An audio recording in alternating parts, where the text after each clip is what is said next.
Hey, Cody here again with Part Equine Health. So I've started posting these video updates on my mare Sage and her injury rehab journey on Facebook as more of an update for my family and friends back home in Washington. Sage has been my go-to mare for quite a few years, and she's stolen the hearts of many of my friends and family. So when she became injured 11 days ago, they were so curious about her progress. And instead of messaging and texting and emailing, it was easier for me to just do a video update. But what has happened as her journey has shifted and prolonged is I've received some messages from clients and new friends and strangers, grateful for being so candid of the process of rehabbing a horse, and how to work through kind of emergency illness situations. So quick recap, 11 days ago, Sage was out at range on pasture on our 20 acres and injured herself. As far as we can tell, she slipped down an icy ditch bank. Hey. Slipped down an icy ditch bank, went through some thick ice on her back end, and in the struggle to get back out, she punctured her left inside hind at the hock with a willow branch. Initially, not a huge deal. She was sore, there was a little laceration. My father-in-law treated her with penicillin and put her in a pen on some stall rest and gave her some View, which is exactly what I would have done. She was coming along fine, but seemingly overnight, the injury became infected, and we realized it was much bigger than we originally knew. So, vet came out, we treated her with an injection of gentamicin and an injection of Equine, cleaned the wound, checked it. It was too inflamed to check the actual joint for puncture, so we had to wait till the next day. We checked it then, we tapped the joint. It was not in the joint, which was awesome, but very, very infected. So we gave her another injection of gentamicin and decided to do a second dose of Equine in the 4-day time frame, which would have been the following Saturday. Which now was 3 days ago. So she's come along great. She's on Baytril also, so she's on some pretty heavy doses of antibiotics, which is hard on a horse.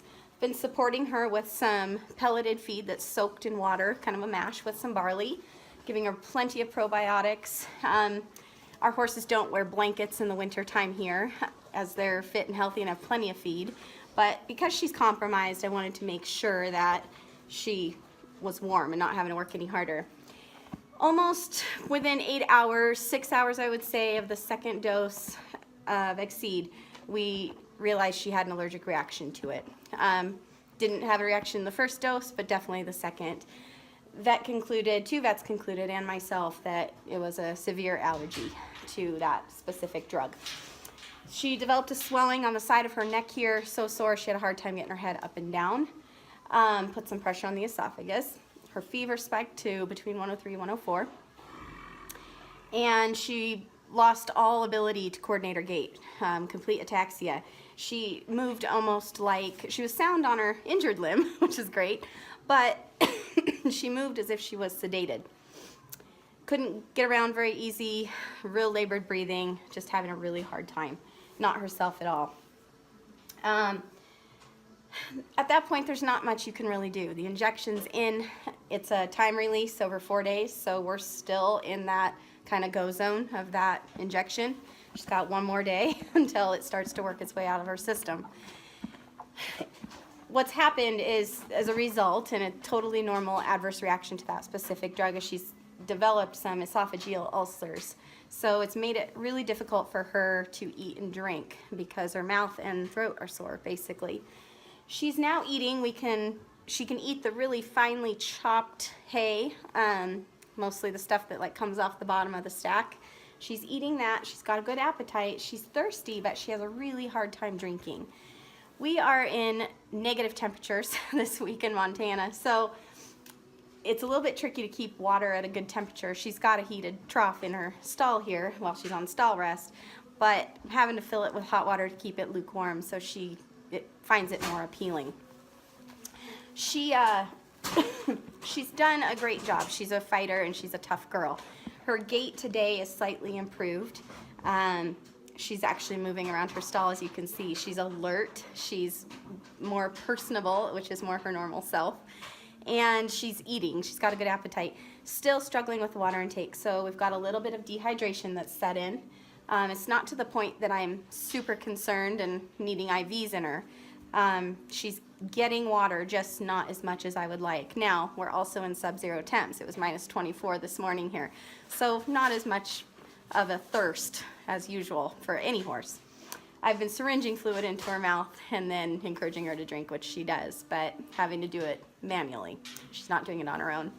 Because of her sore mouth, I always work with my vet and primarily get Western medicine on board. But this mare, she has had an allergic reaction, and there are ways to treat allergies. This specific allergy has become more neurological, her response anyways.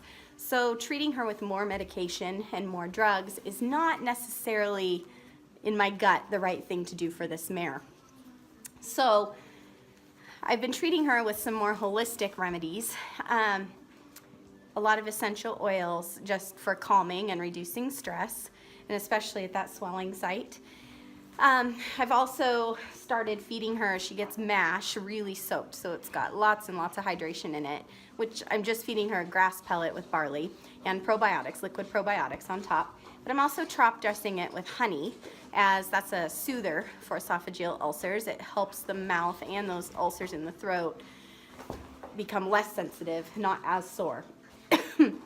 And on top of that, I've made her a brew, kind of a neutralizing tonic, soaking sage leaves with some hot distilled water. So, and top dressing her mash with that as well. She's eating that up very well. Like I said, she's moving around today. She's got way better coordination, but still struggling, still not able to drink, not eating as much as normal, still head shaking, all those same symptoms. So we're not out of the woods for sure. I think if we can get on top of the hydration and get her drinking more, we'll be on a better road and somewhere I'll feel safer with. So I wanted to thank everyone for watching these videos. Not the best circumstance to be posting informational videos, especially when it's your own horse. However, you know, everything's an opportunity. God works as he wants to work, and we've talked about many times this week, me and my family, that maybe this was the opportunity and the door to open to do my work in Montana, which I haven't done since moving here 6 months ago. So continue your prayers for Sage if you are family and friends, and even if you're a stranger, we greatly appreciate it. And thanks for taking the time to watch our videos. Stay tuned to Par Equine Health on our Facebook page for more updates and workshops and schedules and openings for equine massage appointments. Thanks so much.